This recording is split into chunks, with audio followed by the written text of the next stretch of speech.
ઓમ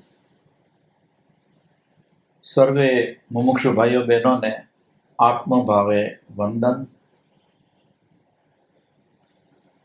corona મહામારી અને એનો ફેલાવો જેમ જેમ દિવસો આગળ ને આગળ જતા જાય છે એમ એમ એનો ફેલાવો વધતો જાય છે. અને લોકડાઉન જે જીવોને લોકડાઉનમાં રહેવાનું છે એનો પીરિયડ પણ વધારતા જ જાય છે. એવા સમયની અંદર આપણે જે આ શિબિર અને સ્વાધ્યાયનો દોર ચાલુ કર્યો, તો એમાં માર્ચ મહિનાની શિબિર કરી, પછી એપ્રિલ મહિનાની શિબિર કરી, અને એપ્રિલ મહિનામાં આપણે મહાવીર જયંતિનો સ્વાધ્યાય કર્યો, અને એ ઉપરાંત બીજા 2 સ્વાધ્યાય કર્યા. અને અત્યારના વર્તમાનમાં આ મે મહિનો ચાલી રહ્યો છે કે એ જે મે મહિનામાં 2 દિવસની એક એવી 2 શિબિરો થઈ, અને થોટ પાવરના જે સ્વાધ્યાયો ચાલતા હતા એમાંના બીજા 2 સ્વાધ્યાય આપણે પૂરા કર્યા. તો આ 2 સ્વાધ્યાય થયા પછી હજુ વધુ સ્વાધ્યાય કરવા એવી જે ભાવના થઈ, અને એના અનુસંધાનની અંદર વળી બીજા 2 સ્વાધ્યાયનું આયોજન થયું. અને એમાંનો આજનો સ્વાધ્યાય કે જે આપણે ચાલુ કરીશું, તો આ જે 2 સ્વાધ્યાય છે એ 2 સ્વાધ્યાયનો આપણો જે વિષય છે એ વિષય છે આત્માનો વિકાસ ક્રમ. અને એ વિકાસ ક્રમમાં નિગોદથી ચર્માવર્ત કાળ સુધી એ આજના સ્વાધ્યાયનો વિષય છે. આમ હકીકતની અંદર આપણો જે આત્માનો વિકાસ કરવાનો છે એમાં નિગોદથી કરી અને મોક્ષ સુધીનો વિકાસ આપણે સાધવાનો છે. પણ આજના સ્વાધ્યાયની અંદર આપણે નિગોદથી ચર્માવર્ત કાળ સુધી સ્વાધ્યાયની અંદર લેશું, અને પછી એનાથી આગળ આપણે અપુનર્બંધક અવસ્થા સુધીનો સ્વાધ્યાય લેશું. એ એના પછીનો બીજો સ્વાધ્યાય રહેશે. તો આપણે તો આ માર્ગના પંથી છીએ. આત્મવિકાસ ને માટે થઈને આપણા માટે આ વિષય નવો નથી, કેમ કે દરેકે દરેક જીવના હાથમાં માર્ગ છે, અને એ માર્ગ પ્રમાણે, એટલે કે માર્ગમાં એને જે પ્રમાણે આજ્ઞા થઈ છે એ આજ્ઞા મુજબ આરાધન કરી રહ્યો છે. પણ એ આરાધન જે કરી રહ્યો છે એની અંદર ખરેખર તત્વજ્ઞાનની રૂએ પોતે આ જે વિકાસ કરી રહ્યો છો એમાં એના શું પગથિયા છે, તો એના અનુસંધાનની અંદર આપણે એક સામાન્ય જનરલ વાત જોઈએ કે વર્તમાનમાં અનંત જીવોએ આ મનુષ્ય શરીર પ્રાપ્ત કરેલું છે. શું એ બધાને ખબર છે કે એ પોતે પહેલા ક્યાં હતા, અને આજે આ મનુષ્ય શરીર તેને કઈ રીતે પ્રાપ્ત કર્યું, એનો આ વિકાસ કઈ રીતે થયો, આ બાબતની પૂરી જાણ બધા મનુષ્યોને નથી. અને એ ઉપરાંત જો આપણે વિચારીએ તો દરેકે દરેક જીવ શું ઈચ્છે છે, આ સવાલ છે. અને જો આપણે એનો જો જવાબ જોઈએ તો દરેકે દરેક જીવ સુખને ઈચ્છે છે, એટલે કે સુખની પ્રાપ્તિ અને દુઃખની નિવૃત્તિ. તો શું દરેક જીવોને, અથવા તો શું તે દરેક જીવોનો તે મનોરથ પૂર્ણ થતો જોવા મળે છે? તો એનો જવાબ આવશે કે ના. તો જો જવાબ ના છે તો તેનું કારણ શું? તો કારણમાં કહે છે કે સુખ પ્રાપ્તિ અને દુઃખ નિવૃત્તિના સાચા માર્ગનો બોધ એ બધા જીવોની પાસે નથી. અને એના હિસાબે જીવો પોતાને વર્તમાનમાં જે જીવન પ્રાપ્ત થયું છે એ જ સાચું છે એમ માની અને જીવન જીવતા હોય છે. તો જગતમાં બે ધારાઓ અનાદિકાળથી વહી રહી છે. એક ધારામાં રહેલા જગતના જીવો પર પદાર્થો અને વ્યક્તિઓના સંયોગમાંથી સુખ શોધી રહ્યા છે, એટલે કે પર આશ્રિત સુખની પ્રાપ્તિ ઈચ્છે છે. અને બીજી ધારામાં રહેલા જીવો આત્મામાંથી મળતા અસંયોગિક સુખની શોધ કરી રહ્યા છે. આ બીજા પ્રકારમાં બધા મુમુક્ષુઓને આપણે ચોક્કસપણે ફિટ કરી શકીએ. એટલે કે બધા મુમુક્ષુઓનો લક્ષ્ય તો ખરેખર પોતાના આત્મામાંથી જે સુખ પ્રાપ્ત થવાનું છે એના માટે બધા પુરુષાર્થી છે. તો જીવ જે પ્રકારનું કાયમી અને દુઃખ રહિત સુખ ઝંખી રહ્યો છે તે સુખ ક્યાંથી અને કેવી રીતે પ્રાપ્ત થાય તેનો સંદેશો તારક તીર્થંકરોએ જગતના જીવોને અનહદ કરુણા કરીને આપ્યો છે. અનંત કાળથી પરમ તારક તીર્થંકરો ઉદ્ઘોષે છે કે તમે જે સુખને ઈચ્છો છો એ સુખ તમારી અંદર જ છે, તમારા આત્મામાં જ છે. પણ બધા જીવોને આ વાત રૂચતી નથી, સમજાતી નથી. બધા તો એમ જ ઈચ્છે છે કે સંયોગિક સુખ છે એ જ સાચું સુખ છે.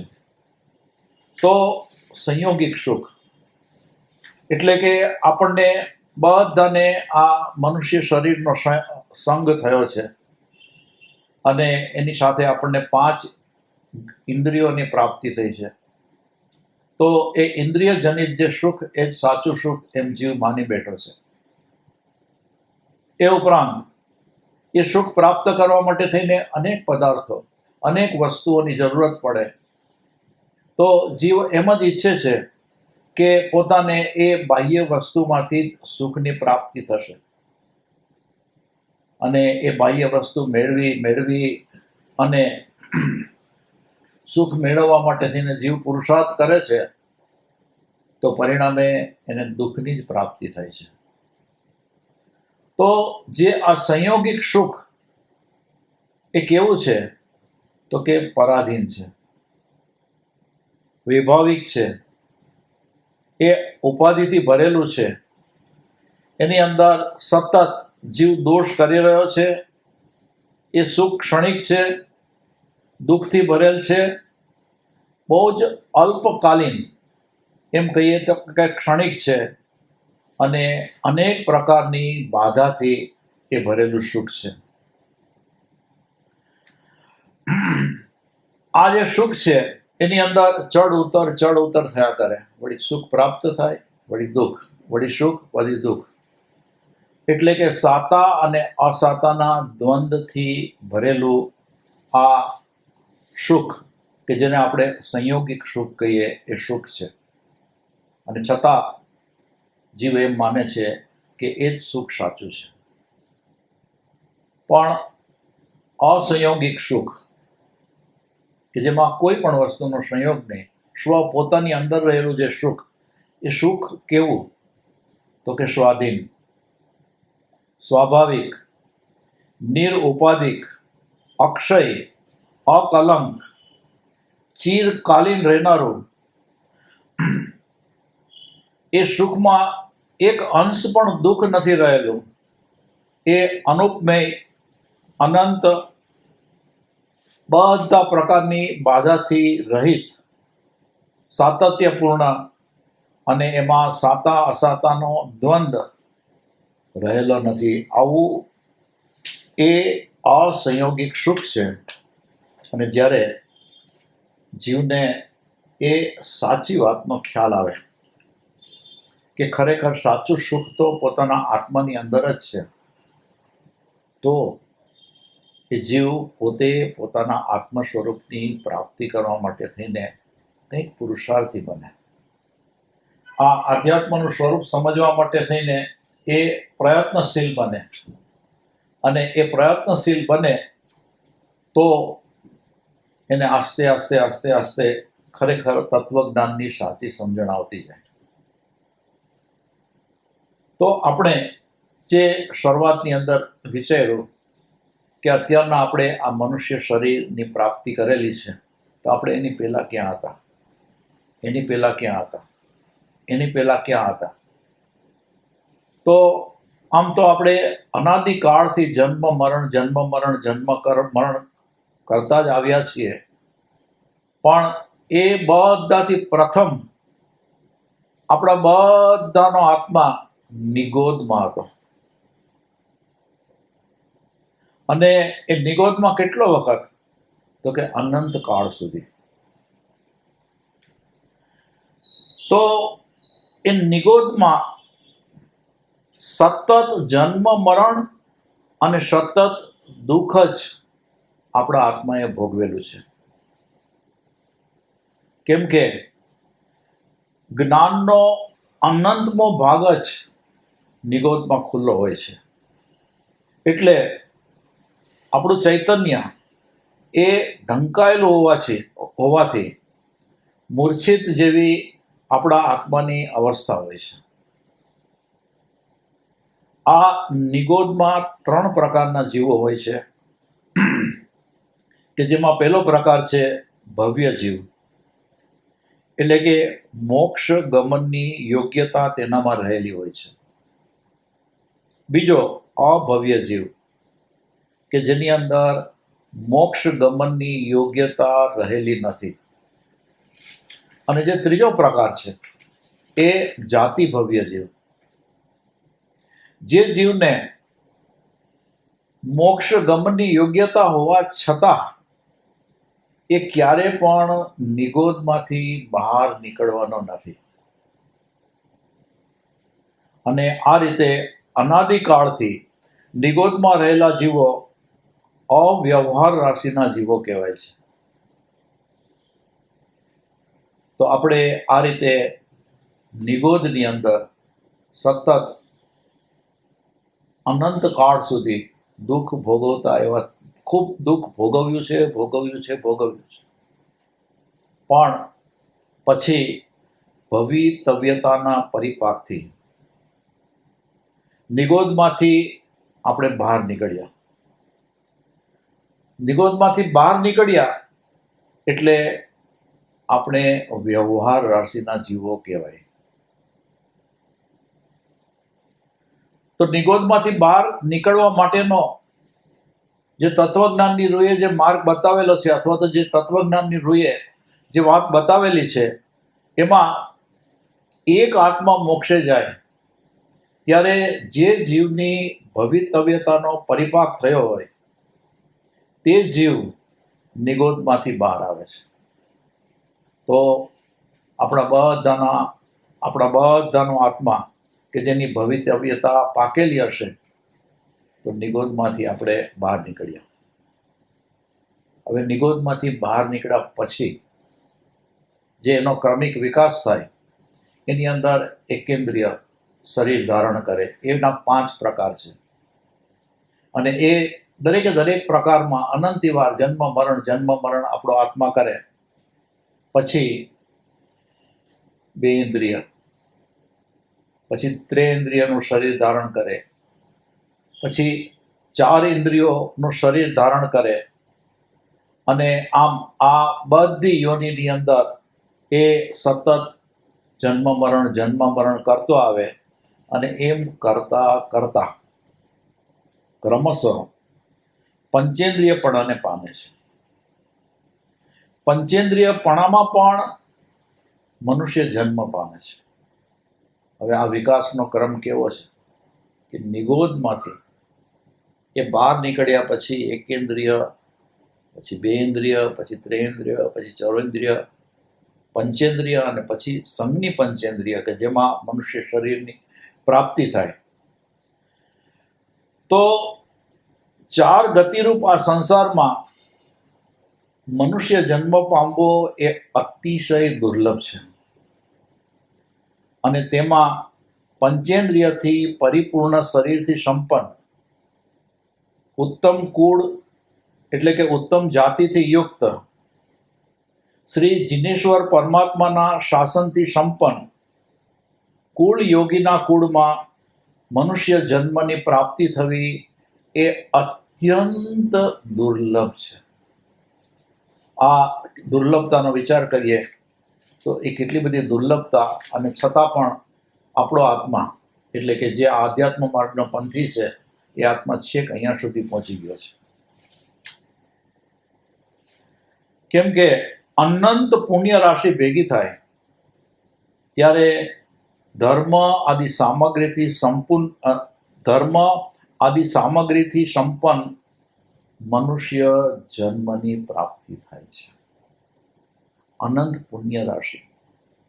આમ આ એક વાત એવી છે કે જેના ઉપર આપણે વિશ્લેષણ કરીએ તો ખાલી આ નિગોદ અને નિગોદમાંથી એ પંચેન્દ્રિય મનુષ્યપણું પ્રાપ્ત કર્યું અને ઉત્તમ ધર્મની એને પ્રાપ્તિ થઈ, એના માટે થઈને તો શાસ્ત્રોની અંદર કેટલી બધી વાત દર્શાવવામાં આવેલી છે. પણ આ વિકાસ ક્રમમાં આપણો આત્મા કે જેણે આ મનુષ્ય શરીરની પ્રાપ્તિ કરી અને ઉત્તમ ધર્મ એને મળ્યો છે,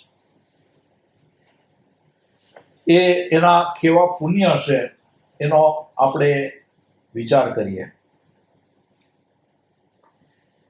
બીજી રીતે વિચાર કરીએ તો આપણે બધા કેટલા પુણ્યશાળી છીએ કે તીર્થંકર ભગવંતે બતાવેલો માર્ગ, મોક્ષ માર્ગ, એટલે કે આ આત્મવિકાસ કરવા માટે થઈને જે માર્ગની જરૂરત પડે એ માર્ગની આપણને પ્રાપ્તિ થઈ છે. એટલે કે આપણને સતદેવ, સતગુરુ અને સત ધર્મરૂપી શાસનની પ્રાપ્તિ થઈ છે. એ આપણા પુણ્ય કેવા કહેવાય. હવે આ આટલી વાત કર્યા પછી આપણો જે આત્મવિકાસ થાય છે એ આત્મવિકાસના 5 કારણોની ભૂમિકા આપણે પહેલા જોઈએ.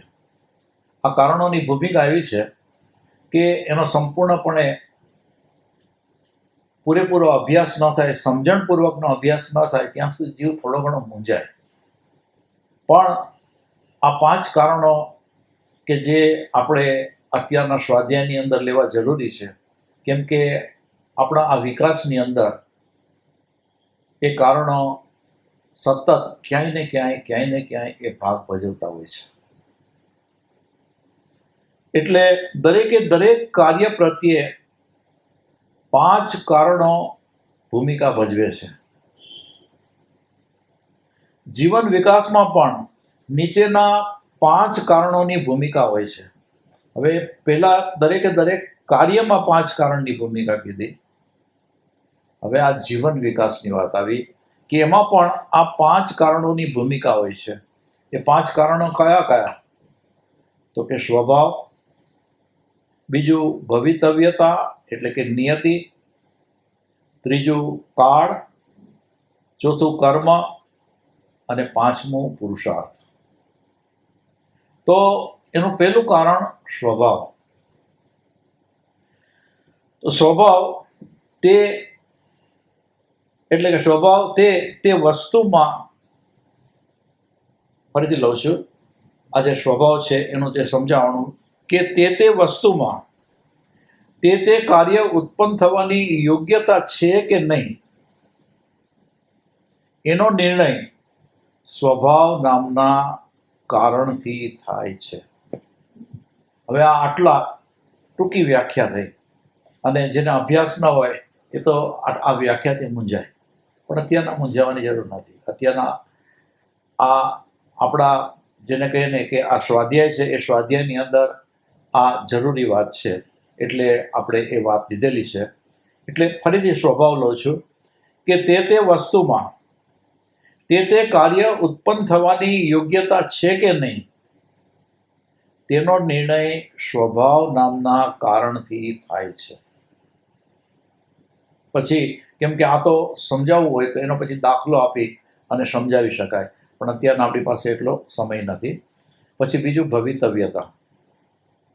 વસ્તુમાં કાર્યોત્પત્તિની યોગ્યતા હોવાની સાથે, એટલે કે વસ્તુમાં કાર્યની ઉત્પત્તિની યોગ્યતા હોવાની સાથે કાર્ય ઉત્પત્તિ ક્યારે થશે એ પણ નિયત હોય છે. અર્થાત વસ્તુની તેવા પ્રકારની નિયત અવસ્થાને ભવિતવ્યતા એટલે કે નિયતિ કહેવાય છે.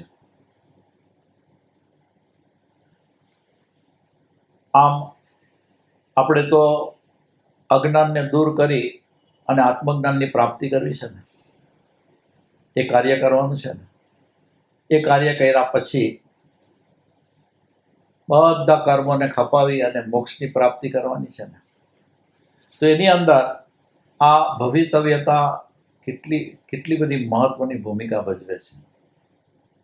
એ ઉપરાંત જે ભૂમિકા છે કાળ, જે ત્રીજું કારણ, તો એ કાળને માટે જોઈએ કે વસ્તુમાં કાર્યની ઉત્પત્તિની જેમ યોગ્યતા હોય તેમ કાર્યની ઉત્પત્તિની પ્રક્રિયા કયા સમયે થશે અને કાર્ય કયા સમયે પાર પડશે તે નિયત સમયરૂપ કાળ પણ કાર્ય ઉત્પત્તિનું કારણ છે. અને પછી કર્મ. તો કાર્ય ઉત્પત્તિમાં સહાય રૂપે સહકાર આપે અને વિઘ્ન ન આવવા દે એ ચોથું કર્મ નામનું કારણ છે. આ 4 કારણ પછી હવે બધાને બરાબર સમજાઈ જાય એવું છે અને એ જ મુખ્ય છે કે સમજવાનું, એ છે પુરુષાર્થ. આ 5મું કારણ. કાર્યોત્પત્તિ માટેના પ્રયત્ન વિશેષને પુરુષાર્થ કહેવાય છે. અજ્ઞાન દૂર કરવું હોય તો શું પુરુષાર્થ વગર અજ્ઞાન દૂર કરી શકાશે? પુરુષાર્થ તો જોઈશે ને જોઈશે. બસ આ સમજણ જો પાકી આવી જાય તો અનુક્રમે આ બીજા જે 4 કારણો છે ને એ એની મેળે જ કામ કરતા થઈ જાય, કાર્ય કરતા થઈ જ જાય. એટલે આ પુરુષાર્થ. હવે આત્મદ્રષ્ટિએ વિચારીએ તો ભવિતવ્યતાના પરિપાકથી જીવ નિગોદમાંથી બહાર આવે છે. આપણે બધા હમણાં વાત જોઈ ને કે આપણે નિગોદમાંથી બહાર નીકળ્યા, આપણી ભવ્યતા પરિપાક થયેલી તો આપણે બહાર આવી શક્યા. બીજું કારણ કાળ. તો કે કાળના પરિપાકથી જીવ ચર્માવર્ત કાળમાં આવે છે કે જે કાળમાં જીવ મોક્ષની સાધના કરી મોક્ષ પ્રાપ્ત કરવાનો છે. તેવા મોક્ષે જતા પહેલાના એક પૂતગલ પરાવર્તન કાળને ચર્માવર્ત કહેવાય છે. તો આજે જે આપણો સ્વાધ્યાય છે એ સ્વાધ્યાયની અંદર નિગોદથી આપણું શરૂ કરી અને આ ચર્માવર્ત કાળ સુધી પહોંચવાનું છે. અને એ કાળના પરિપાકથી આપણે ચર્માવર્ત કાળ સુધી પહોંચી જઈ શકીએ. પછી ત્રીજું કે કર્મના પરિપાકથી જીવ અપુનર્બંધક અવસ્થાને પામે છે. હવે આ આપણે અચર્માવર્ત કાળ છોડી અને ચર્માવર્ત કાળમાં આવ્યા પછી આના પછીનો જે આપણો બીજો સ્વાધ્યાય જે આવવાનો છે એ અપુનર્બંધક અવસ્થાનો આવવાનો છે, કે જેમાં આપણે પછી આ ચર્માવર્ત કાળથી અપુનર્બંધક અવસ્થા સુધી પહોંચવાનું. અને એ પહોંચવા માટે થઈને એના એટલા બધા મહત્વના મુદ્દાઓ કે જે સ્વાધ્યાયની અંદર આવશે. પછી ચોથું કે પુરુષાર્થથી જીવ ગ્રંથિની ઓળખાણ, ગ્રંથિનો ભેદ, સમ્યક દર્શન, દેશ વિરતિ સર્વવિરતિ, ક્ષપક શ્રેણી આદિ અને પછી મોક્ષ પ્રાપ્ત કરે છે. આજે પુરુષાર્થની જે વાતચીત કરી, જે પાંચમું કારણ, તો એ પાંચમા કારણની અંદર આપણે આ પુરુષાર્થથી પછી આમ હકીકતની અંદર ખરો પુરુષાર્થ ચર્માવત કાળમાં આવ્યા પછી જીવનો શરૂ થાય છે. અને એ પુરુષાર્થથી જીવ જે ગ્રંથિ છેદવાની છે, મિથ્યાત્વની ગ્રંથિ છેદવાની છે, જે નિબિડ ગ્રંથિ છે એને આપણે છેદવાની છે, એ ગ્રંથિની ઓળખાણ થાય. પુરુષાર્થથી ઓળખાણ થયા પછી એ ગ્રંથિનો છેદ એટલે કે ભેદ થાય. જો ગ્રંથિ આપણે છેદી તો પછી સમ્યક દર્શન. સમ્યક દર્શન એટલે કે આત્માની ઓળખાણ. અને એક વખત આત્માની ઓળખાણ થઈ એટલે ચોથા ગુણસ્થાનકે જીવ આવ્યો. અને પછી એનો ગુણસ્થાનક ક્રમ આરોહણ કે જેમાં દેશ વિરતિ, સર્વ વિરતિ, ક્ષપક શ્રેણી આદિ અને એમ કરતા કરતા જીવને મોક્ષની પ્રાપ્તિ થાય.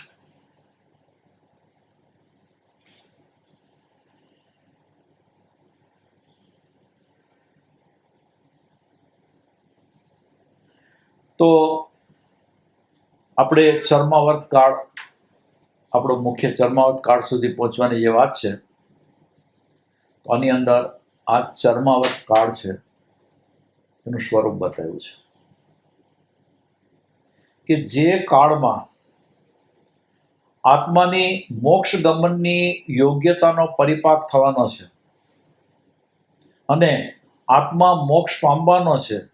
અર્થાત જે કાળમાં આત્મા મોક્ષ પ્રાપ્તિ માટે બાહ્ય અને અભ્યંતર બંને પ્રકારનો પુરુષાર્થ કરવાનો છે અને તેમાં સફળ બનવાનો છે, એવા એક પૂદગલ પરાવર્તન પ્રમાણ કાળને ચર્માવર્ત કાળ કહેવાય છે.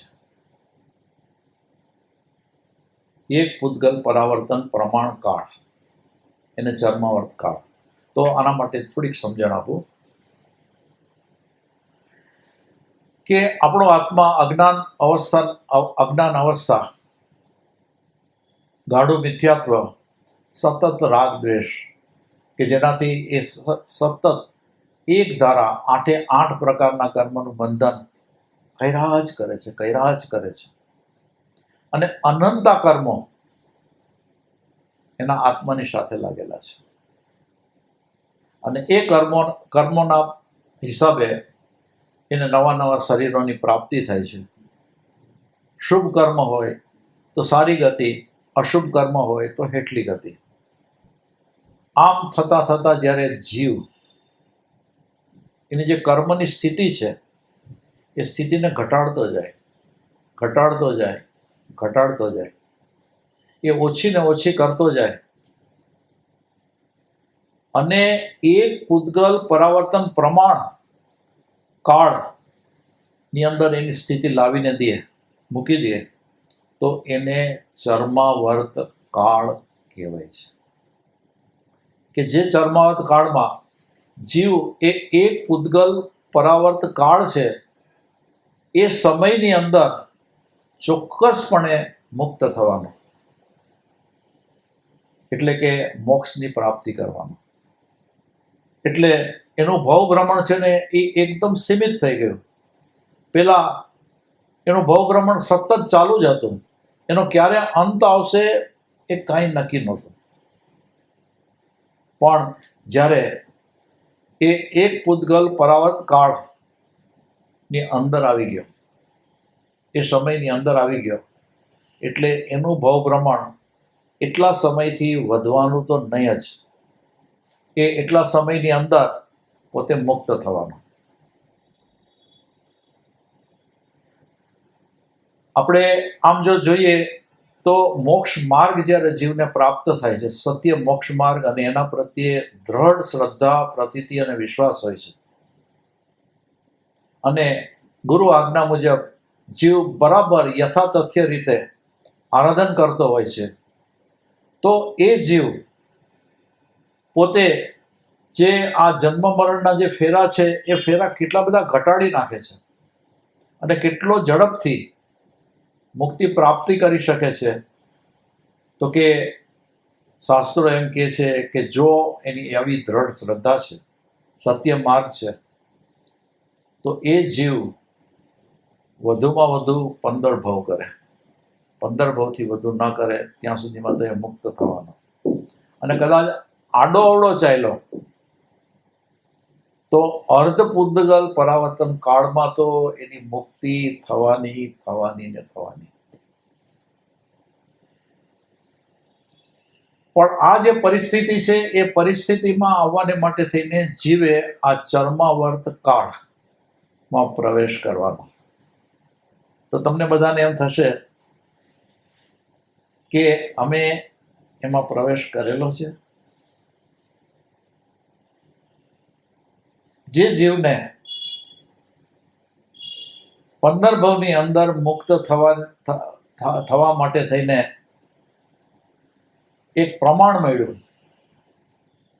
એક ખાતરી આપવામાં આવી કે જો તું આમ કરીશ તો 15 ભવની અંદર મુક્ત થઈશ જ.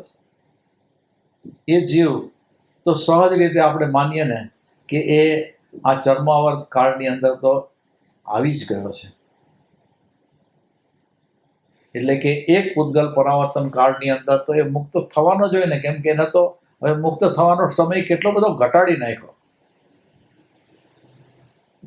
તો આપણે નિગોદની વાત જોઈ. નિગોદ પછી નિગોદની પહેલા આપણે આ સુખની વાત કરી, સંયોગિક અને અસંયોગિક સુખ, અને પછી નિગોદની વાત કરી. નિગોદની વાત કર્યા પછી આપણે આ આત્મવિકાસના 5 કારણો, સ્વભાવ, ભવિતવ્યતા, કાળ, કર્મ અને પુરુષાર્થ, એનું સ્વરૂપ જોયું. હવે એ સ્વરૂપ જોયું એની અંદર આપણે જે મુખ્યપણે સ્વાધ્યાયમાં વાત લેવાની છે, ચર્માવર્ત કાળ, એની આપણે વ્યાખ્યા પણ જોઈ. હવે આપણા સ્વાધ્યાયની અંદર એ મૂળ વાત ચાલુ થશે, પણ એ મૂળ વાત ચાલુ થશે એની અંદર ચર્માવર્ત કાળ અને અચર્માવર્ત કાળ, આ બંનેનું સ્વરૂપ જોવાનું છે. અને બંનેનું જે સ્વરૂપ જોવાનું છે એમાં અચર્માવર્ત કાળ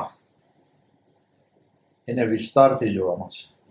અને એ જો બરાબર સમજાય તો ચર્માવર્ત કાળની પરિસ્થિતિ કે એની અંદર જીવની અંદર કેવા કેવા ગુણો આવેલા હોય એ બધી વાતનો ખ્યાલ આવે. એટલે આપણે હવે આ અચર્માવર્ત કાળ અને ચર્માવર્ત કાળ એનું સ્વરૂપ આપણે હવે જોઈએ. તો અચર્માવર્ત કાળ જીવનો ભવ બાલ કાળ છે, અને ચર્માવર્ત કાળ એ જીવનો ધર્મ યૌવન કાળ છે. યૌવન કાળ છે નો તો કે ધર્મનો. અને અચર્માવર્ત કાળ તો કે બાલકાળ. વ્યક્તિ બાલ્ય અવસ્થામાં જેમ પરમાર્થને સમજી શકતો નથી, તેમ અચર્માવર્તમાં પણ જીવ પરમાર્થને સમજી શકતો નથી. કેમ કે નાનો બાળક હોય એ પરમાર્થને કઈ રીતે સમજી શકે? એમ જો જીવ અચર્માવર્ત કાળમાં હોય તો એ પરમાર્થને સમજી નથી શકતો. એટલે આ આખા લોકની અંદર જેટલા જીવો છે એમાંના મોટા ભાગના જીવો અચર્માવર્ત કાળમાં છે. બહુ જ થોડા જીવો કે જે ધર્મનું સ્વરૂપ સમજી શકે એવા, આમ આંગળીના વેઢે આપણે ગણી શકીએ ને એટલા જ જીવો છે. તો અચર્માવર્ત કાળમાં પણ જીવ પરમાર્થને સમજી શકતો નથી. બાલ્ય અવસ્થામાં સામે જ ભોગ સામગ્રી હોય તો પણ બાળક તેના પ્રત્યે ઉલ્લાસિત બની શકતો નથી. તેમ અચર્માવર્ત કાળમાં પણ જીવને ધર્મ સામગ્રી મળે તો પણ તેને સેવવાનો ઉલ્લાસ પેદા થતો નથી. હવે આ અચર્માવર્ત કાળની વાત કર્યા પછી ચર્માવર્ત કાળ કે જે યૌવન અવસ્થામાં વ્યક્તિ વસ્તુના પરમાર્થને સમજી શકે છે, તેમ ચર્માવર્તમાં જીવ વસ્તુની સારભૂતતા અને અસારભૂતતાને સમજી શકે છે. સારભૂતતા અને અસારભૂતતા આ બંનેને સમજીને એટલા માટે અચર્માવર્ત કાળ કે જે અસાર છે અને ચર્માવર્ત કાળ એ સાર છે.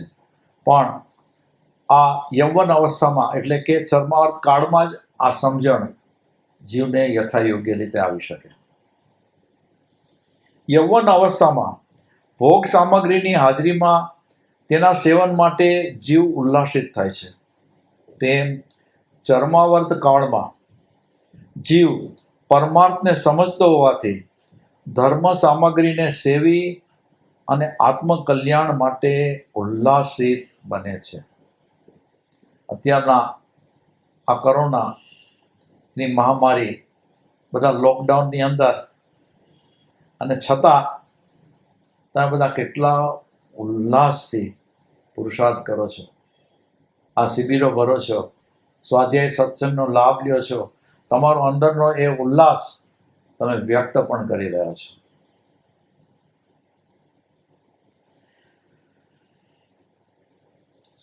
જે અચર્માવર્ત કાળ કે એમાં જીવોની બુદ્ધિ ગાઢ મિથ્યાત્વથી અવરાયેલી હોય છે. હવે આ મૂળ બધું જેને તત્વજ્ઞાનની રૂએ સમજણ છે કે એમાં ગાઢ મિથ્યાત્વ જ ભરેલું હોય અચર્માવર્તી જીવોની અંદર. અને એ ગાઢ મિથ્યાત્વ હોય એટલે તેના યોગે દિશા મોહ પામેલા જીવોની જેમ તે જીવો સન્માર્ગની અભિમુખ બનતા જ નથી. તેના યોગે તેઓનો શુદ્ધ ધર્મ પ્રગટ થતો જ નથી. એટલે ઉન્માર્ગથી એટલે કે સંસાર માર્ગથી વિમુખ બન્યા વિના સન્માર્ગની મોક્ષ માર્ગની સન્મુખ બની શકાતું નથી. ઉન્માર્ગ છોડીએ જ છૂટકો છે તો જ સન્માર્ગમાં જીવ આવી શકે. અચર્માવર્તી જીવોની બુદ્ધિમાં મિથ્યાત્વ જ છવાયેલું હોવાના કારણે સાચા સુખનો માર્ગ એમને ખબર નથી હોતો. જે વર્તમાન કાળમાં મળ્યું છે એ જ સાચું અને સારું છે એવું માની અને પરમાર્થને સમજવાની તૈયારી તેઓમાં હોતી જ નથી. અને તેના કારણે સંસારની અસારતા અને મોક્ષની સારભૂતતા એમને સમજાતી નથી. અચર્માવર્તી જીવો અતિ ગાઢ ભવાભિનંદી હોય છે. એટલે કે પોતાને જે આ ભવ ભ્રમણ થયેલું છે ને એ અભિનંદે એટલે કે એનો સ્વીકાર કરે, એને ભવાભિનંદી કીધા.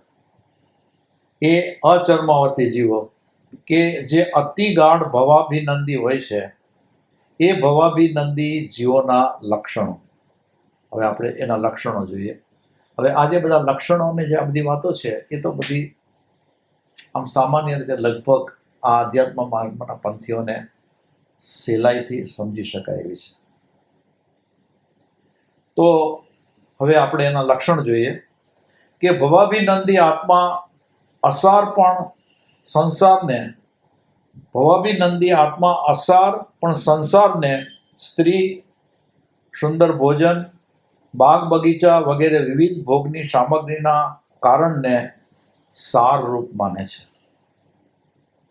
સંસારની કોઈ પણ ચીજ અભિલષિત ફળ એટલે કે જીવ જે ભવોભવ દુઃખ રહિત કાયમી અને વિશ્રાંતિથી યુક્ત સુખની અભિલાષા રાખે છે તે અભિલષિત ફળને આપવા સમર્થ ન હોવા છતાં તીવ્ર મિથ્યા જ્ઞાનના પ્રભાવે ભવાભિનંદી આત્માને તે સારરૂપ લાગે છે અને તે દુઃખરૂપ, દુઃખ ફલક અને દુઃખાનુબંધી સુખોમાં પણ આનંદ માણવાનો તેનો સ્વભાવ હોય છે.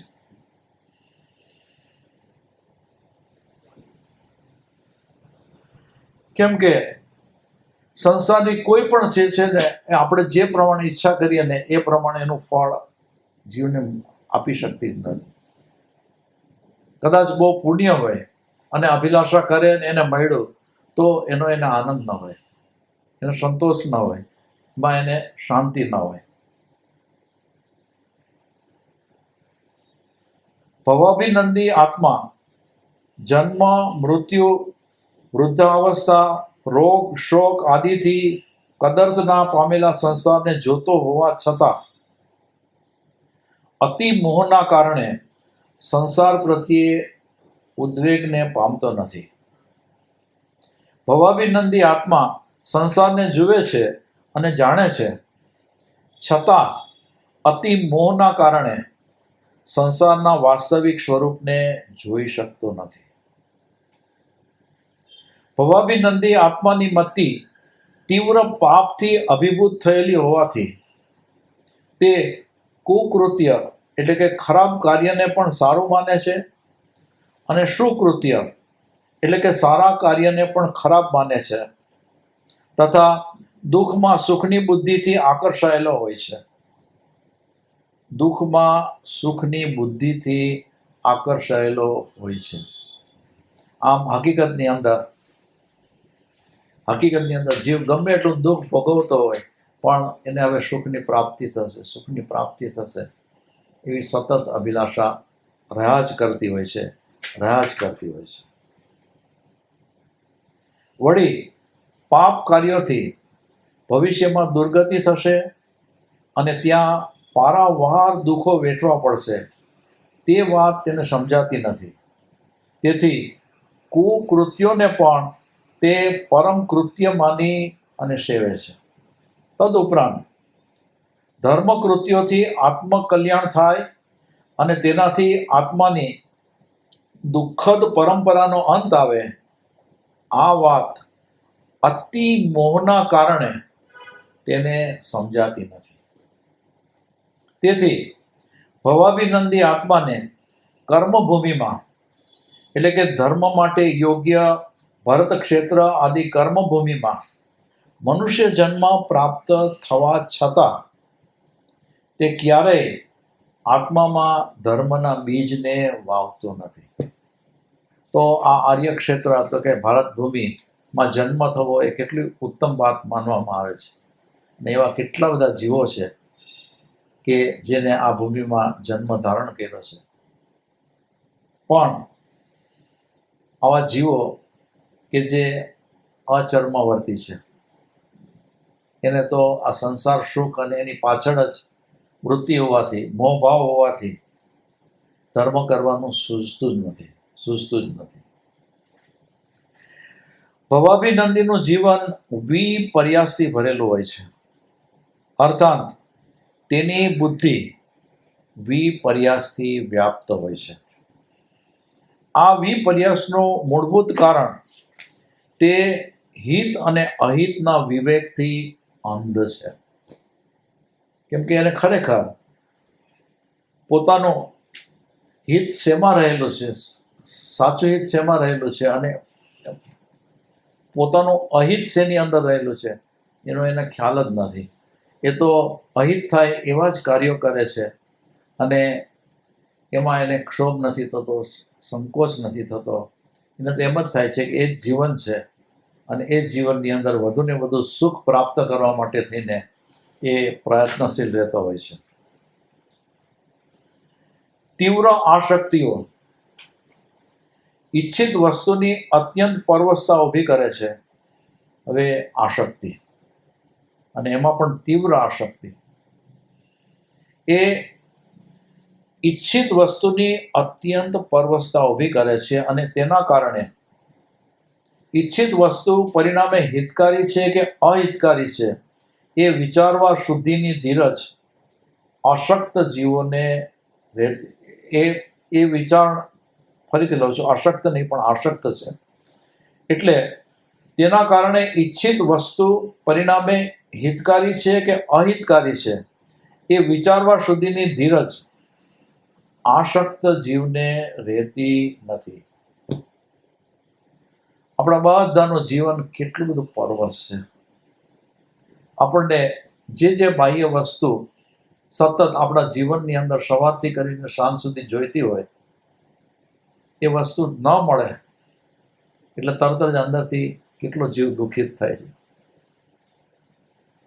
આ આધ્યાત્મ માર્ગના પંથીઓને છોડી અને આ કોરોના અને એનાથી પુરાયેલા બધા જીવો એ પોતાના મનની અંદર કેટલા પ્રકારની અને કેવી ઈચ્છાઓ ધરાવતા હોય અને એ મુજબ એને પ્રાપ્ત ન થતું હોય તો એ અંદરથી કેટલા દુઃખી થતા હોય, એનો કેટલો ઉદ્વેગ હોય, કેટલો ઉચાટ હોય. આ આસક્તિ કે જે જીવને સતત દુઃખી કરે છે. ભવાભિનંદી આત્માને સમ્યક જ્ઞાનરૂપી આંખ જ પ્રાપ્ત થઈ નથી. તેથી તે માત્ર વર્તમાનનો જ વિચાર કરે છે અને તેના યોગે ડગલે ને પગલે ખેદ પામ્યા કરે છે. આવો જે ભવાભિનંદી આત્મા કે એના આપણે જે મુખ્યપણે જે એના લક્ષણો છે એ લક્ષણો જોઈએ. 8 લક્ષણો છે એ ભવાભિનંદીપણાના લક્ષણો. ભવાભિનંદીપણો આત્માનો એક મલિન પરિણામ વિશેષ છે. તે પરિણામ તો અતિન્દ્રિય છે. તેથી તેને ઓળખવાના થોડા લક્ષણો આપણે પૂર્વે જોયા છે કે જે આપણે હમણાં અત્યારના સ્વાધ્યાયની અંદર જોયા. હવે વિશેષ લક્ષણો જોઈશું. લક્ષણો બતાવતા યોગ દ્રષ્ટિ સમુચય ગ્રંથમાં કહ્યું છે.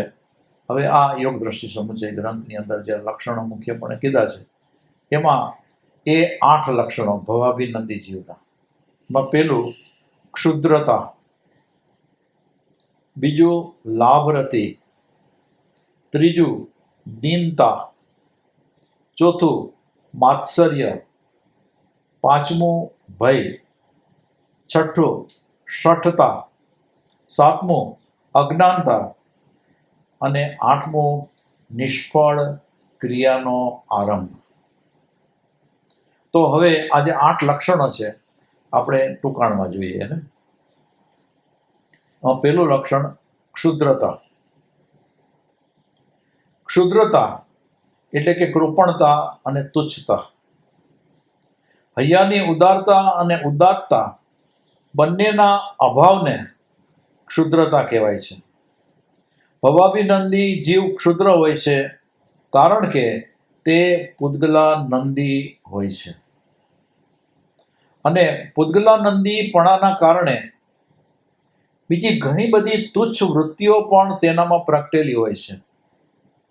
જેમ કે સ્વ ઉત્કર્ષની પ્રબળ ભાવના, પરાપકર્ષની પ્રબળ વૃત્તિ, દોષ દર્શન, બીજાના દોષને ચૂંથવાની વૃત્તિ, નિંદા કુથલી કરવાની વૃત્તિ, પોતાના ગુણો ગાવાની વૃત્તિ, બીજાના દુઃખે સુખી થવાની અને બીજાના સુખે બળવાની ઈર્ષા વૃત્તિ આદિ અનેક પ્રકારની તુચ્છ વૃત્તિઓ ભવાભિનંદીપણાના કારણે પ્રગટતી હોય છે. આ પેલું કારણ જોયું, ક્ષુદ્રતા. હવે બીજું કારણ લાભરતિ. લાભરતિના 2 અર્થ થાય છે. બીજાની સારી વસ્તુ જોઈ અને માગવાની વૃત્તિ તે લાભરતિ. અને બીજું, પોતાને કોઈ ગમતી વસ્તુ મળે તો તેમાં રતિ થાય અને તે વસ્તુનો લોભ વધે, અર્થાત લાભથી લોભ વધે, એ લાભરતિ. તો આમ વર્તમાનની અંદર બધા જીવો આની અંદર જ પડેલા છે. પોતાને જે થોડુંક મળે એટલે પછી એનાથી સંતોષ નહીં, વધુ, પછી એટલું મળે તો એનાથી વધુ, એનાથી વધુ. એટલે લાભથી લોભ વધે એ લાભરતિ તો લાભથી લોભ વધે અને તેને પૂરો કરવાનો તીવ્ર પરિણામ તે ભવાભિનંદીપણું છે. આ બે લક્ષણ જોયા પછી હવે ત્રીજું લક્ષણ એ દીનતા. હંમેશા પોતાના અકલ્યાણને જોવું તે દીનતા, અર્થાત પોતાના પાપ કર્મના ઉદયને જીવનમાં કોઈ પણ નાની મોટી પ્રતિકૂળતા આવી પડે ત્યારે જાણે કે પોતાના માથે આખા જગતનું દુઃખ આવી પડ્યું હોય તેમ શૂન્ય મનસ્ક બની અને બેસી રહેવું એ દીનતા છે. ગમે એવો જેનો શુભ કર્મનો ઉદય હોય અને એની પાસે ગમે એટલી સમૃદ્ધિ હોય, સત્તા હોય, પણ એ ગમે તે જીવ પણ એ ક્યાંય ને ક્યાંય દીનતાનો અનુભવ તો કરતો જ હોય.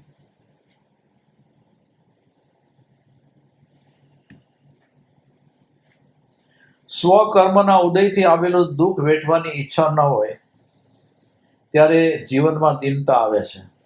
પોતાનો જે કર્મ એ ઉદયમાં આવ્યા પછી તો ભોગવવા જ પડે,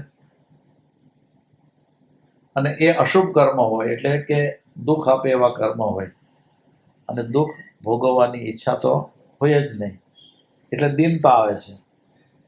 સુખની રતિ જ દીન બનાવે છે. હવે આ દીનતા માટે થઈને સુખની રતિ એટલે કે સુખની પ્રાપ્તિ થાય, સુખની પ્રાપ્તિ થાય એવી જીવની સતત ઈચ્છા, અને એ જ જીવને દીન બનાવે છે. ભવાભિનંદી આત્માના હૈયામાં સતત એક જ વાત રમતી હોય છે, કોઈ પણ રીતે સુખ જ મળવું જોઈએ અને મળેલું સુખ ચાલી ન જવું જોઈએ.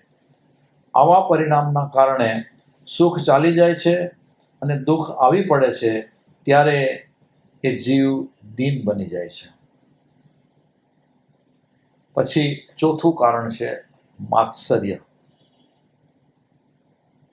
તો બીજાનું કલ્યાણ થતું જોઈ અને દુઃખી થવું તે માત્સર્ય દોષ છે. બીજાનું સારું જોઈ અને અંદરથી પોતે દુઃખી થાય. અર્થાત કે બીજાના ભૌતિક ઉત્કર્ષ પ્રત્યે અસહનશીલ બનવું અને દુઃખી થવું તે માત્સર્ય દોષ છે અને તે ભવાભિનંદીપણાનું લક્ષણ છે. એ માત્સર્ય પછી આવે છે પાંચમું ભય. આમ બધા જ અજ્ઞાની જીવો છે ને સતત ભયની અંદર જ જીવતા હોય છે, અને એમાં આ ભવાભિનંદી આત્મા સતત ભયભીત હોય છે, કારણ કે તેને સંસાર સુખ પ્રત્યે અત્યંત સુખ બુદ્ધિ હોય છે અને તેના કારણે તેની તીવ્ર આશંસા હોય છે. તેથી સંપ્રાપ્ત સુખો ચાલી તો નહીં જાય ને, અને દુઃખ આવી તો નહીં પડે ને, આવો ભય એને સતત સતાવતો હોય છે. ભવાભિનંદી પાસે ભવસ્થિતિ અને કર્મ સ્થિતિનો સાચો બોધ નથી. તેથી ચોક્કસ પ્રકારની આશાઓ લઈ અને જીવતો હોય છે. જ્યારે તે આશાઓના મિનારાઓ તૂટી પડે છે ત્યારે તે ભયભીત બની જાય છે. સંસારની ક્ષણભંગુરતા એને સતત ભયમાં રાખે છે. સંસારની પરિવર્તનશીલતા એને સતત ઉચાટમાં રાખે છે, અને આમ એ જીવ ભયમાં રહેતો હોય છે. અને એમાં પણ જ્યાં પરિગ્રહ છે ત્યાં ભય અવશ્ય હોવાનો. પદાર્થ કે વ્યક્તિનું મમત્વ પણ પરિગ્રહ છે. પદાર્થ કે વ્યક્તિનું મમત્વ આને પણ પરિગ્રહ કીધો. તેથી તેના વિયોગનો ભય પણ રહેવાનો જ. જેનું જીવન સ્વાધીન છે તેને કોઈ ભય નથી. જેનું જીવન પરાધીન છે તેને કોઈને કોઈ પ્રકારનો ભય સતાવવાનો જ. તો સ્વાધીન અને પરાધીનતાની વાત તો આપણે શરૂઆતની અંદર જ જોઈ. હવે શઠતા. બીજાને ઠગવાની વૃત્તિને શઠતા કહેવાય છે. અત્યારના વર્તમાન કાળની અંદર આ સાવ કોમન વાત છે. અને આ દુર્ગુણને લોકો દુર્ગુણ માનતા જ નથી. પણ ભગવાનના શાસનની અંદર તો દુર્ગુણ એ દુર્ગુણ જ છે અને એનું પરિણામ જીવને ભોગવવું જ પડે છે. ભવાભિનંદી આત્મા કોઈ પણ રીતે સંસારને માણવા અને સજાવવાની વૃત્તિવાળો હોય છે. સંસારના મહત્વના 3 અંગ સ્ત્રી, સંપત્તિ અને સત્તા પ્રતિષ્ઠા કે જેના ઉપર એને ખૂબ આસક્તિ હોય છે, તેના યોગે ત્રણેયને મેળવવા, ભોગવવા અને સાચવવા તે કોઈ પણ ઉપાયો સેવવા તૈયાર હોય છે. એમાં સીધા સરળ ઉપાયોથી પ્રાપ્ત ન થાય તો માયા પ્રપંચો ખેલવાની પણ તેની તૈયારી હોય છે. આ સઠતા. તો આ જે સઠતા છે એના અનુસંધાનની અંદર હવે આપણે એક કથા જોઈએ કે ચંદ્રકાંત નામે એક શ્રેષ્ઠી પુત્ર બહારગામ ગયેલો છે. એવામાં એના ગામ પર ધાડ પડી. ચંદ્રકાંત આવીને જુએ છે તો ઘરમાંથી કંઈક માલ ચોરાયો છે અને પોતાની પત્ની ચંદ્રકાંતાનો પત્તો નથી. ગામના એક બુઝુર્ગ પાસેથી જાણવા મળે છે કે આ લૂંટારાઓ અવારનવાર માણસોને ઉપાડી જાય છે, જેથી પછી એના સગાવાલા ઘણું ધન આપી અને એને છોડાવી લાવે. ચંદ્રકાંતે એ પરથી ધનની થેલી લઈ અને પોતાના નોકરને સાથે લીધો. એને ભાતાની થેલી પકડાવી, કેમ કે હવે એ ધન આપી અને પોતાની પત્નીને છોડાવવા માંગે છે, એટલે આ રીતે એ ધન લઈને જાય છે. પણ રસ્તા માર્ગ કાપવાનો છે એટલે ભાતું પણ જોઈએ, તો ભાતું પણ લીધું છે. ચાલતા ચાલતા રસ્તામાં નોકરની બુદ્ધિ બગડેલી, તે કોઈ પ્રપંચથી ધન થેલી ચાવ કરી અને ભાગવા ધારે છે. પણ શું કરે? એ થેલી શેઠના હાથમાં છે.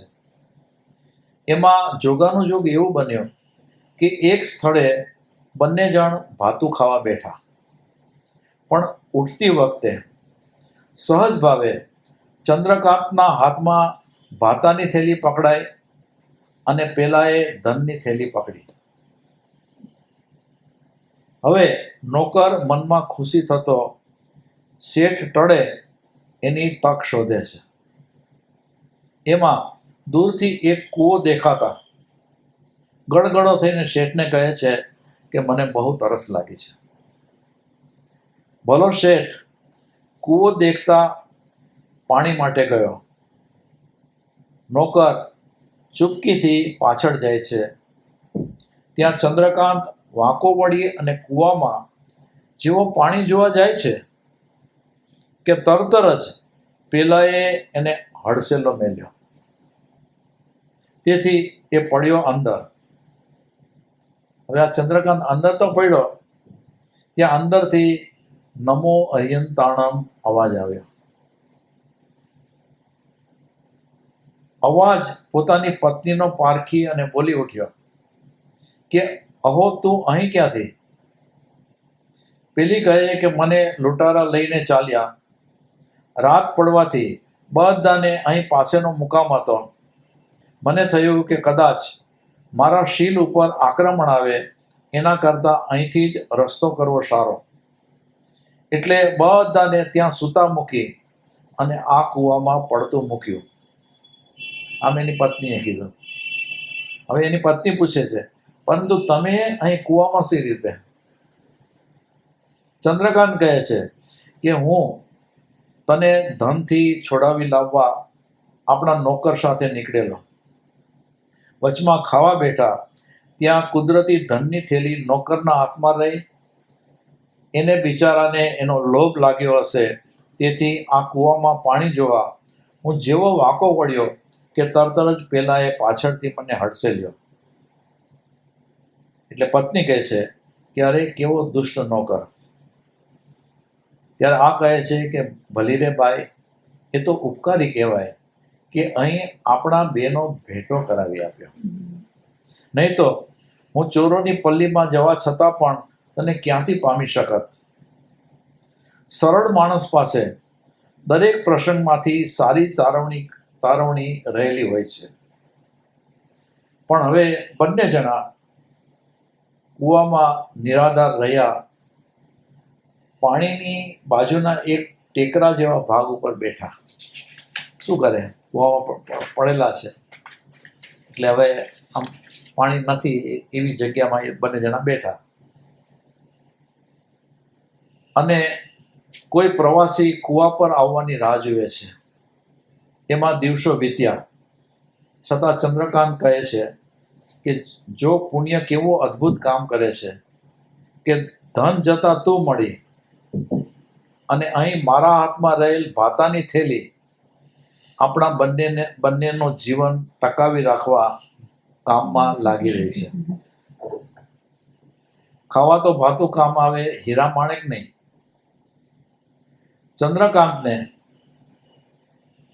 ચંદ્રકાંતાને પતિના આવા તાત્વિક બોલ પર શ્રદ્ધા વધી જાય છે. હવે ભાતું ખૂટવા આવ્યું. બંને જણ ચિંતા કરે છે કે અરે અમારે આવા ઉત્તમ ભાવમાં, હવે જો આ સાંભળો, કૂવામાં છે, પડેલા છે, કેવી રીતે બહાર નીકળશે ખબર નથી, ભાતું પણ ખૂટી ગયું છે. તો એની જે ચિંતા છે એ ચિંતા કઈ છે કે અરે અમારે આવા ઉત્તમ ભાવમાં શું ચારિત્ર પામ્યા વિના એમ જ મરવાનું? ક્યારે આ ભવકૂપમાં કૂવાની કેદમાંથી છૂટવાનું? આમ આવી એને ફિકર ઊભી થઈ. પણ એના સદભાગ્યે એટલામાં એક સાર્થવા તે પ્રદેશમાં આવી લાગે છે. એના માણસો કૂવા પર પાણી લેવા આવતા ચંદ્રકાંત બોલે છે કે અરે અમને બહાર કાઢો. પેલાઓએ જઈ અને શેઠને વાત કરતા શેઠે માંચાથી એમને બહાર કાઢવા કહ્યું. એ બંને એમ બહાર નીકળી સાર્થવાનો ભોજન સત્કાર પામી અને ગામ તરફ પાછા વળી રહ્યા છે. આમ ચાલી રહ્યા છે. આમ ચાલે છે ત્યાં રસ્તામાં એક બાજુ મળદું અને પોતાની ધનની થેલી પડેલી જુએ છે. ચંદ્રકાંતે તરત જ કલ્પના કરી કે કોઈ શિકારી પશુથી મરાયેલા નોકરનું બિચારાનું આ મળદું લાગે છે.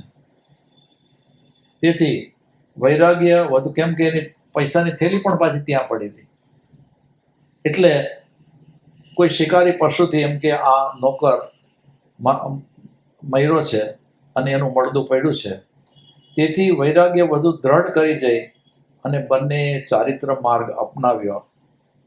આ સરળતાના મીઠા ફળ અને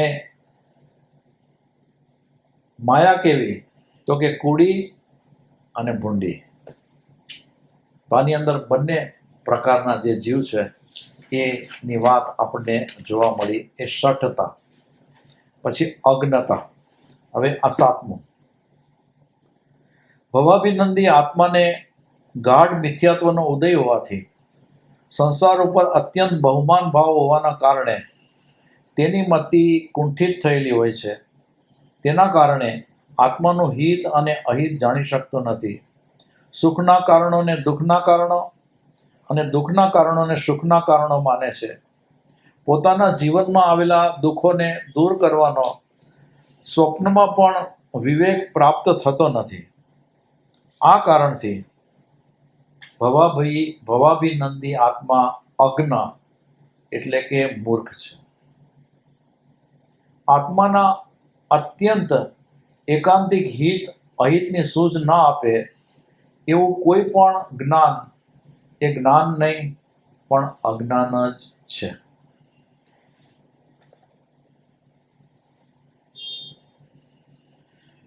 અજ્ઞાન તો આપણે બધા જાણીએ છીએ કે જે વસ્તુ જેમ છે એમ ન માનતા અવળી રીતે જીવ માનતો હોય છે. અને આ અજ્ઞાન જ્યાં સુધી છે ત્યાં સુધી એના જન્મ મરણ તો ચાલુ જ રહેવાના. હવે નિષ્ફળ આરંભ. ભવાભિનંદી આત્મા નિષ્ફળ આરંભી હોય છે. અર્થાત તેની કોઈ પણ પ્રવૃત્તિ નિષ્ફળ જાય છે કારણ કે તેને સર્વ સ્થળે અતત્વનો અભિનિવેશ હોય છે. ભવાભિનંદી આત્માને સંસાર સુખ અત્યંત પ્રિય હોવાથી મારું સુખ ક્યારેય પણ ચાલ્યું ન જાય એવા આશયથી હંમેશા તે સુખ મેળવવાની પ્રવૃત્તિ કર્યા કરે છે, પરંતુ સુખ કાયમ ટકતું નથી અને દુઃખ આવ્યા વિના રહેતું નથી. તેથી તેની તમામ પ્રવૃત્તિઓ નિષ્ફળ જાય છે.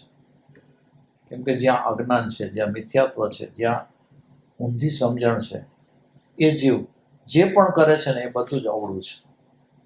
અને અવળું છે એટલે કદાચ પુણ્યના હિસાબે એને એમ લાગે કે હું બધા કાર્યની અંદર સફળ થયો, પણ હકીકતની અંદર એવા ગાઢા કર્મ બાંધી અને એ સરવાળે નિષ્ફળતાને જ પ્રાપ્ત કરે છે. એટલે તેને અતત્વનો આગ્રહ હોવાથી સુખ અને દુઃખના સાધનોનો સાચો બોધ પ્રાપ્ત કરી શકતો નથી, અને તેના કારણે તે સુખ મેળવવા જે પ્રવૃત્તિ કરે છે તેનાથી કાલાંતરે દુઃખ જ મળે છે, અને દુઃખ કાઢવાની જે પ્રવૃત્તિ કરે છે તેનાથી કાલાંતરે દુઃખ વધારી જ મૂકે છે. તો આપણે આ જે ભવાભિનંદી આત્માના જે લક્ષણો 8 લક્ષણો છે એ ટૂંકાણમાં જોયા. આમ ભવાભિનંદી આત્માને આ સૂક્ષ્મ વાત સમજાતી નથી, કારણ કે અજ્ઞ છે, એટલે કે અજ્ઞાની છે અને અતત્વનો અભિનિવેશી છે.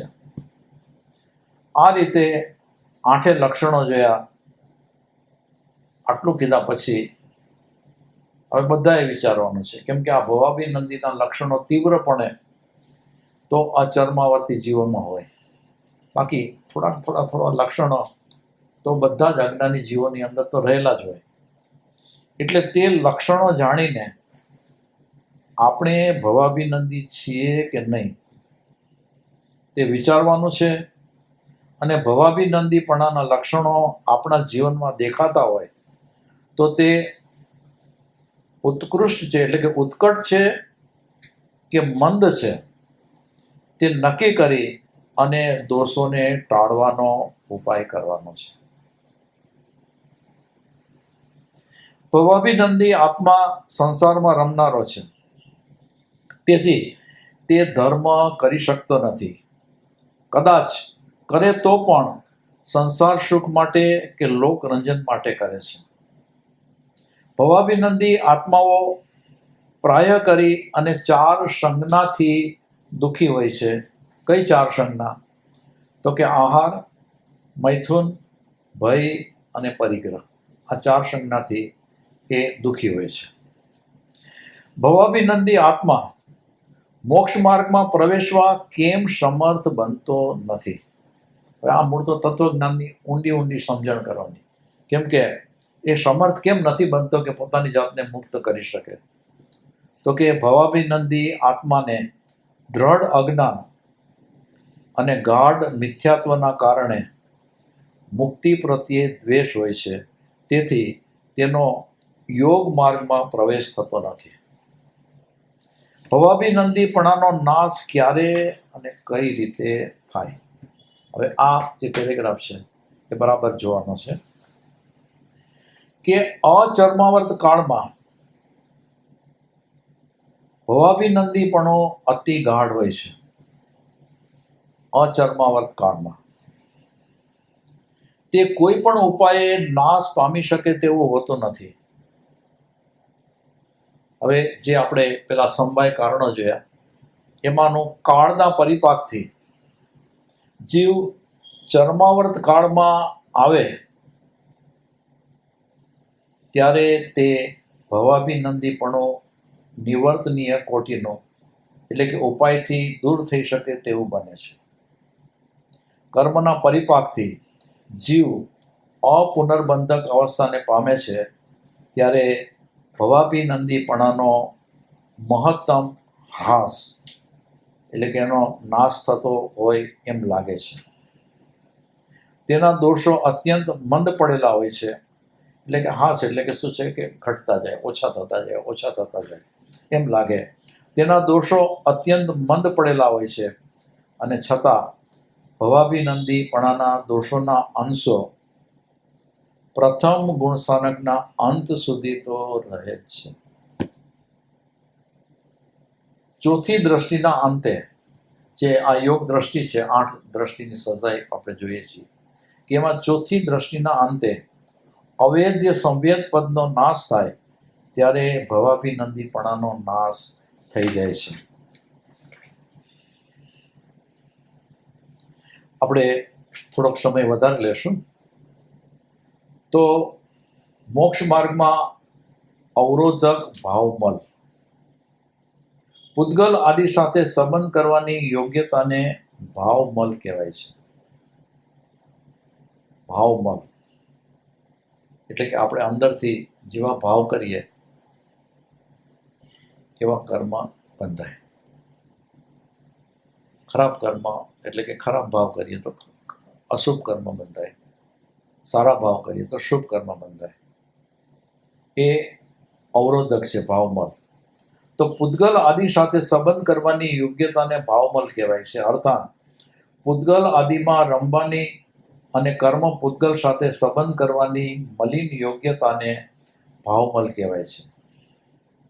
ભાવમલ મોહનીય આદિ કર્મોથી સંચિત થયેલો છે, અને એ ભાવમલ ઘણો હોય છે ત્યારે રાગ આદિ દોષો ખૂબ ઉત્કૃષ્ટ હોય છે, અને રાગ આદિ દોષો ઉત્કૃષ્ટ હોવાના કારણે ગુણો ઢંકાઈ ગયેલા હોય છે. અંતરંગ શુદ્ધિ હોતી નથી. સંસાર પ્રત્યે ગાઢ રાગ હોય છે, અને દોષોના પાયા પર પાપો ખૂબ ખુલેલા હોય છે. આમ આ અચર્માવત કાળમાં ભાવમલ ઘણો હોય છે, અને તેના કારણે જીવને શુદ્ધ ધર્મની પ્રાપ્તિ થતી નથી. અચર્માવર્ત કાળમાં જીવ ધર્મ કરે તો પણ તે પૂર્વે જણાવ્યા પ્રમાણે મોક્ષના આશયથી કરતો નથી, પરંતુ સંસાર સુખની લાલસાથી કે લોકરંજન માટે કરે છે, અને તેથી તેનો ધર્મ મલિન બને છે. મિથ્યાત્વના કારણે બુદ્ધિમાં એટલો બધો વિપર્યાસ ભરેલો હોય છે કે એને સર્વ સ્થળે ઊંધું જ દેખાય છે, અને ઊંધી સમજનો આગ્રહ પાછો તીવ્ર હોય છે. આથી તેને કોઈ પણ વ્યક્તિ વાસ્તવિકતાનો બોધ કરાવી શકતું નથી, અને આથી અચર્માવર્તી જીવ ધર્મને માટે સહેજ પણ યોગ્ય નથી. જીવની એ બાલ્ય અવસ્થા છે.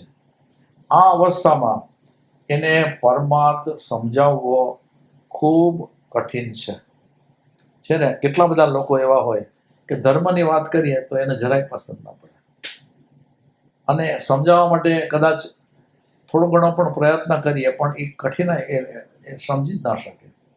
હવે આપણે આ અચર્માવર્તી જે જીવો છે એના ગુણો, લક્ષણો અને બધું જોયું. હવે જે આપણે ચર્માવર્ત કાળમાં આવેલા જે જીવો, તો એની વાત જોઈએ કે ચર્માવર્ત કાળ જીવનો ધર્મ યૌવન કાળ છે. આ કાળમાં જીવ ધર્મ સાધના કરી અને સંસારનો અંત લાવી અને મોક્ષને પ્રાપ્ત કરે છે. તો જે આધ્યાત્મ માર્ગનો પંથી છે, આ વાત કદાચ રિપીટ થાય છે, સતત એ માર્ગની સાથે લાગેલો છે, પુરુષાર્થી છે, પ્રયત્નશીલ છે, પુરુષાર્થ કરીને કોઈ પણ રીતે પ્રગતિ કરવી જ છે એવી આંતરિક ભાવના ધરાવે છે, એ ચર્માવર્તી જીવ છે. અને આવો જે જીવ છે એ આ કાળમાં ધર્મ સાધના કરી અને સંસારનો અંત લાવી શકે છે. ધર્મ પ્રત્યેની તાત્વિક રુચિ ચર્માવર્ત કાળમાં જ પ્રગટે છે. એટલે કે પછી આ તાત્વિક રુચિ કે જેને આમ જે ધર્મ અને ધર્મની સાથે એની અંદર રહેલું જે તત્વજ્ઞાન, એ તત્વજ્ઞાન સમજવાની રુચિ પછી એની વધતી જાય. પણ એ ક્યારે? તો કે ચર્માવર્ત કાળમાં હોય તો આ કાળમાં જ ભવાભિનંદીપણું, ભાવમલ, મિથ્યા જ્ઞાન, મિથ્યાત્વ અને કર્મ આદિનું પ્રબળ મિથ્યાત્વ આદિનું બળ ક્રમશઃ ઘટતું જાય છે. ફરીથી લઉં છું કે આ કાળમાં જ ભવાભિનંદીપણું, ભાવમલ, મિથ્યા જ્ઞાન, મિથ્યાત્વ અને કર્મ આદિનું બળ ક્રમશઃ ઘટતું જાય છે.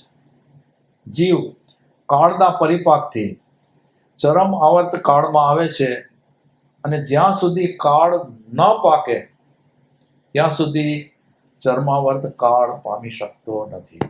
આ કાળનો પરિપાક થાય ત્યારે જ એ ચર્માવર્ત કાળમાં આવે છે, જે આપણે ઓલા 5 કારણો જોયા એમાં. એટલે એનો અભ્યાસ પેલા શરૂઆતમાં ન સમજાય, પણ પછી જીવ જેમ જેમ તત્વજ્ઞાનની અંદર ઊંડો ઉતરતો જાય પછી આસ્તે એની સમજણ વધતી જાય. પૂર્વના પ્રત્યેક આવર્તોમાં જીવ ભાવબળની અલ્પતા કરતો આવે છે, પરંતુ ચર્માવર્તમાં ભાવબળની મહત્તમ અલ્પતા કરી નાખે છે. તો આમ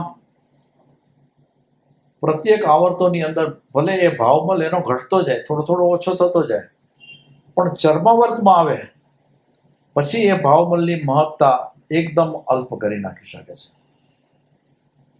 આ કાળમાં પ્રવેશતા જીવને પેલું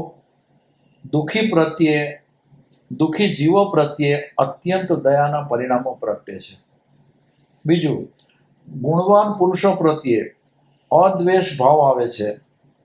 અને ત્રીજું, સર્વ સ્થળે ઔચિત્યપૂર્વક સેવન કરવાનો ગુણ પ્રગટે છે. અચર્માવર્ત કાળમાં જે મુક્તિ પ્રત્યેનો ગાઢ દ્વેષ પ્રવર્તતો હતો, તે ગાઢ દ્વેષ ચર્માવર્ત કાળમાં પ્રવેશતા ઓછો થાય છે અને નજીકની અપુનર્બંધક અવસ્થાએ મુક્તિનો અદ્વેષ અને મુક્તિનો માનક રાગ પ્રાપ્ત થાય છે. આમ જેને કહીને કે ધર્મ પ્રત્યેનો જે દ્વેષ હતો એ દ્વેષ ઘટતો જ જાય અને પછી એ ચર્માવર્તમાંથી પછી આગળ અપુનર્બંધક અવસ્થામાં આવે ત્યારે તો એ બધું ઘણું બધું ઘટી ગયું હોય અને મુક્તિ તરફનો રાગ એનો વધવા માંડે. આ જ કાળમાં કર્મનો પરિપાક થતા અપુનર્બંધક અવસ્થા પ્રાપ્ત થાય છે, કે જે આપણે હવે બીજા સ્વાધ્યાયની અંદર આ અપુનર્બંધક અવસ્થાનો સ્વાધ્યાય લેવાના છીએ.